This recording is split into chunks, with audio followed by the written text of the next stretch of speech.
ya. Halo, Sensei Chiko, kita mau minta beberapa penjelasan terhadap olahraga libre ini ya. Jadi apakah orang peserta ataupun sensei sendiri yang melatih keras dengan terkesan sangat sadis ini, apakah sebenarnya masih ada hati nurani nggak sebenarnya olahraga seperti ini? Oke, pertama yang perlu saya tekankan bahwa libre fighting ini bukan olahraga dan bukan jenis martial art. Dia lebih ke survival, artinya kondisi-kondisi yang sangat mendesak yang menyangkut hidup dan mati. Jadi tidak sembarangan teknik ini bisa dipakai, karena bagaimanapun juga negara kita negara hukum, ada aturan-aturan tersendiri untuk membela diri. Tapi di sisi lain kita juga harus mempersiapkan bagaimana reaksi dan antisipasi kita jika nyawa kita terancam dan tidak ada jalan lain, Pak, kecuali melawan. Kalau tadi disebutkan apakah masih ada belas kasihan atau hati nurani, saya jawab pada saat kita menggunakan teknik ini tidak ada, Pak, karena eskalasinya sudah ekstrim, sangat ekstrim, di mana entah kita atau penjahat atau bad guys yang membunuh kita. Memang banyak beberapa kontroversi, misalnya dari aspek hukum dan lain-lain. Di sisi lain, yang paling penting adalah mengutamakan keselamatan kita atau keluarga kita terlebih dahulu. Baru nanti proses hukum berjalan. Tetap akan berjalan proses hukum sesuai dengan apa yang sudah berlaku di negara kita. Tinggal bagaimana kita membuktikan bahwa kondisi dan situasi mengharuskan kita berbuat seperti itu. Apakah di dalam latihan termasuk murid-murid yang peserta yang ikut ini sebenarnya apakah hati nurani mereka dihilangkan nih sebenarnya di sini atau tidak? Enggak, justru kalau di dalam konsep dasar baik itu di bela diri modern, tradisional ataupun di libre, pada saat kita melakukan teknik kita tidak mematikan hati nurani, karena dengan seperti itu kita masih bisa berpikir dengan jernih. Terutama pada saat kita mengaplikasikan teknik, kita bisa menentukan titik-titik mana yang kita harus pakai, titik mana yang mematikan atau tidak. Ini kita hanya tidak bicara hati nurani ketika kita terancam hidup atau mati aja begitu ya, Sensei ya. Jadi analoginya saya selalu menyamakan dengan pada saat kita membeli asuransi jiwa, Pak. Kita membayar premi itu bukan berharap kita besoknya meninggal gitu.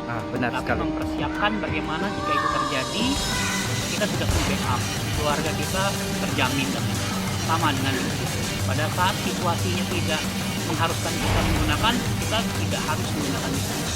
Masih ada option lain, menghindar atau lari gitu. Oke, terima kasih penjelasannya Sensei Chiko. Sukses untuk kita semua. Siap. Halo guys, barusan kita telah menyaksikan tentang bela diri libre dan kita juga telah mendengar penjelasan dari Sensei Chiko mengenai penerapannya di lapangan. Artinya libre ini hanya terpaksa bisa dilakukan jikalau nyawa kita atau nyawa keluarga kita terancam.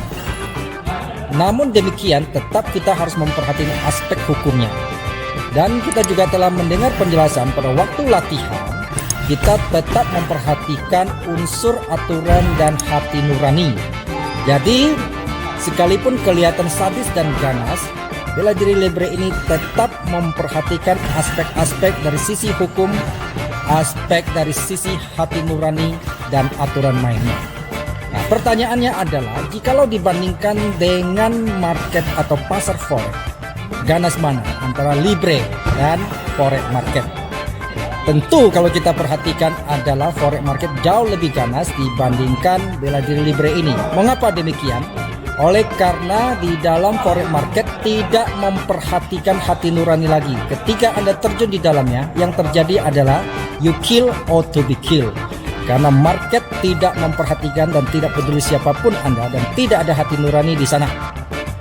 Oleh sebab itu, saudara, survei menunjukkan di dalam 100 orang yang terjun di dalam forex market, maka 95 orang adalah gugur di dalamnya. Artinya dihabisin oleh market. Jadi oleh sebab itu di dalam forex market yang terjadi adalah ketika Anda terjun, Anda menghabisi atau Anda dihabisi. Jadi oleh sebab itu hal yang tepat jikalau teman-teman mensubscribe channel ini, oleh karena channel saya ini akan terus memberikan edukasi mengenai sistem trading Anda, sehingga Anda bisa diharapkan bertahan dan bahkan bisa sebagai pemenang di dalam dunia trading. Oleh sebab itu teman-teman bisa saksikan materi-materi saya yang ada di sebelah kiri di atas ini, diklik, semua itu berbicara tentang edukasi menyangkut sistem trading Anda atau trading yang ada. Oke? Sampai ketemu di dalam video-video yang akan datang guys. Salam sukses. Sampai jumpa.